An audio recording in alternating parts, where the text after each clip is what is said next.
பருவமழை பொய்த்து போனதாலும் கர்நாடகா தமிழகத்திற்கு தர வேண்டிய நீரை தர மறுப்பதாலும் நீர்வரத்தின்றி காவிரி ஆற்றை நம்பியுள்ள தமிழக மக்கள் பெரும் வேதனையை சந்திக்கின்றனர்.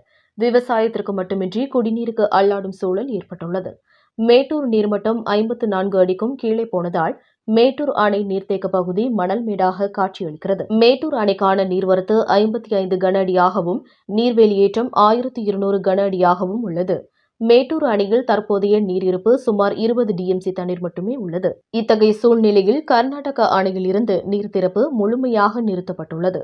காவிரி மேலாண்மை ஆணையம் உத்தரவிட்ட பிறகும் தண்ணீர் திறக்க கர்நாடகா மறுப்பதால் குடிநீருக்கே வழியின்றி தமிழக மக்கள் பெரும் சிரமத்திற்கு ஆளாகி வருகின்றனர். ஒகேனக்கல் காவிரி ஆற்று பகுதி முழுவதும் நீர் நிரம்பியிருந்த காலம் மறைந்து தற்போது பாறைகள் மட்டுமே காட்சியளிக்கிறது. ஐந்தருவி, ஐவர்பாணி உள்ளிட்ட பகுதிகள் முழுமையாக காய்ந்து கிடக்கிறது.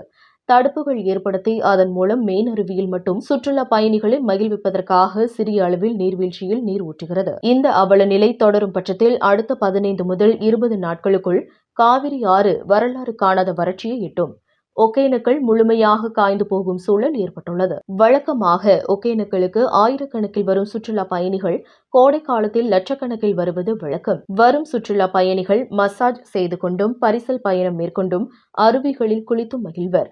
இந்த நிலையில் தற்போது கோடை காலம் தொடங்கியுள்ள நிலையில் ஒகேனக்கலுக்கு வரும் சுற்றுலா பயணிகள் தண்ணீர் வரத்து இன்றி காய்ந்து கிடக்கும் ஒகேனக்கலை கண்டு மனம் வருந்தி ஏமாற்றத்துடன் திரும்பி செல்கின்றனர். மேலும் ஒகேனக்கலை நம்பியுள்ள சிறு வியாபாரிகள், மசாஜ் தொழிலாளர்கள், பரிசல் ஓட்டிகள், மீனவர்கள் உள்ளிட்டவர்களின் வாழ்வாதாரம் முழுமையாக பாதிக்கப்படும் சூழல் ஏற்பட்டுள்ளது. எனவே தமிழக மக்களின் குடிநீர் தேவைக்காகவும் வாழ்வாதாரத்திற்காகவும் கர்நாடகா உடனடியாக தண்ணீரை திறந்துவிட வேண்டும் என இப்பகுதி விவசாயிகளும் பொதுமக்களும் சமூக ஆர்வலர்களும் கோரிக்கை விடுக்கின்றனர். தருமபுரியிலிருந்து ரிப்போர்ட்டர் சீனிவாசன்.